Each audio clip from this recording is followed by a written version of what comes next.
किसान भाइयों, आज हम जानेंगे गेहूं में एनपीके 19 अगर हम डालें तो इसका ज़्यादा लाभ हमें कैसे मिले, इसके बारे में चर्चा करेंगे। कई बार हम कुछ खादों का इस्तेमाल करते हैं लेकिन उसका हमें ज़्यादा लाभ, ज़्यादा उपयोग हमारे पौधे नहीं कर पाते हैं।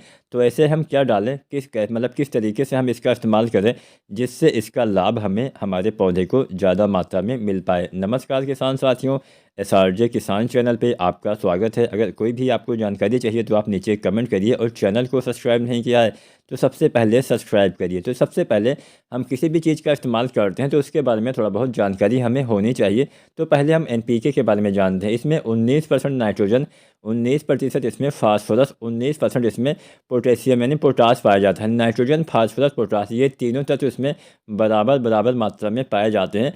अब क्योंकि इसमें बराबर मात्रा में पाए जाते हैं, आपके पौधे के शुरुआती विकास के लिए या फिर किसी भी फसल के शुरुआती विकास के लिए नाइट्रोजन, फास्फोरस और पोटास, इन तीनों तत्वों की बराबर मात्रा में ही आवश्यकता पड़ती है। इसीलिए हम बुआई या रोपाई के समय डीएपी डालते हैं, साथ में यूरिया डालते हैं, साथ में पोटाश डालते हैं, ताकि इनकी पूर्ति हो जाए।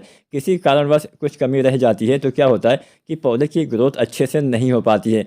अगर आप एनपीके 19 का इस्तेमाल करते हैं तो क्या होता है कि आपके पौधे में वो दोबारा से ग्रोथ स्टार्ट होती है, आपके पौधे में फिर से हरियाली, अच्छे से भोजन बनता है। नाइट्रोजन से पौधे में वानस्पतिक विकास बहुत अच्छे से होता है, मतलब पौधे के ऊपरी हिस्से वाला जितना भी विकास है उसमें नाइट्रोजन का सबसे ज़्यादा काम होता है।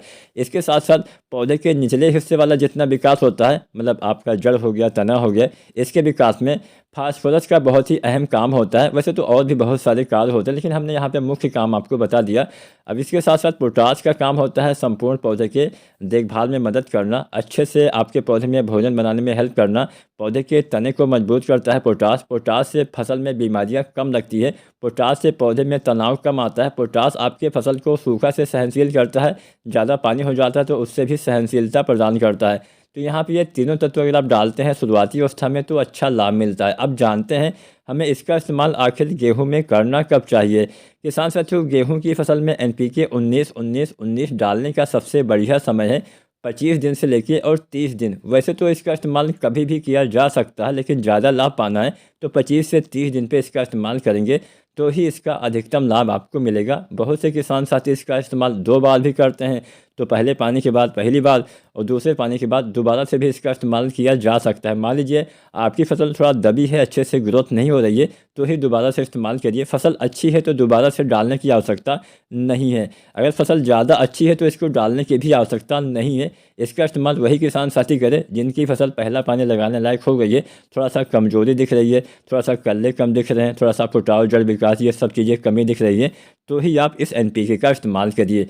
तो चलिए जानते हैं इसके साथ हमें क्या डालना चाहिए। सबसे पहले इसकी मात्रा जान लेते हैं। कोई भी एनपीके आप किसी भी फसल में डालिए, 1 किलो से लेकर 1.5 किलो पर एकड़ तक आपको, खासकर गेहूं, धान ऐसी फसलों में करना होता है। 1 से 1.5 किलो मात्रा पर एकड़ के हिसाब से पर्याप्त रहने वाली है, चाहे 19 हो एनपीके, चाहे कोई दूसरा एनपीके हो। फिलहाल इसका इस्तेमाल भी 1 से 1.5 किलो ही आपको करना है।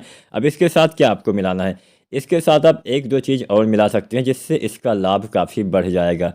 इसके साथ आप मिलाइए 12% वाले जिंक, जो 12% वाले चिलेटेड जिंक आती है। वैसे आप इसमें जिंक सल्फेट का इस्तेमाल नहीं कर सकते हैं, केवल 12% वाले जिंक आप यूज कर सकते हैं।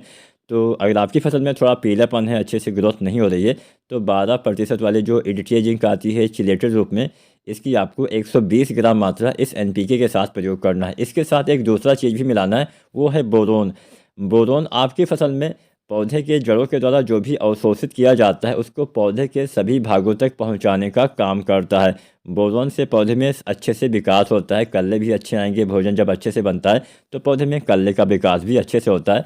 तो जो बोरोन आता है 20% वाला, लगभग 100 ग्राम या 120 ग्राम मात्रा इसके भी आप डाल सकते हैं। तो यहाँ पे हमने 3 चीज़ें आपको बताई, 19 1 से 1.5 किलो, जिंक 12% वाली आपको यूज़ करना है 120 ग्राम, और बोरोन भी आपको यूज़ करना है 100 से 120 ग्राम। ये तीनों चीज़ें अलग अलग घोलना है, इकट्ठा घोलना नहीं है। अलग अलग घोलने के बाद अगर आप एक साथ इस्तेमाल करते हैं बहुत ही अच्छा लाभ मिलेगा। आपके पौधे में अगर कल्ले नहीं आ रहे हैं तो कल्ले का फुटाव होगा, आपकी फसल में हरियाली नहीं है तो हरियाली आएगी, पौधे में अच्छी ग्रोथ होगी और आपको बाद में अच्छा उत्पादन भी मिलेगा। उम्मीद है आज की वीडियो, आज की जानकारी पसंद आई होगी।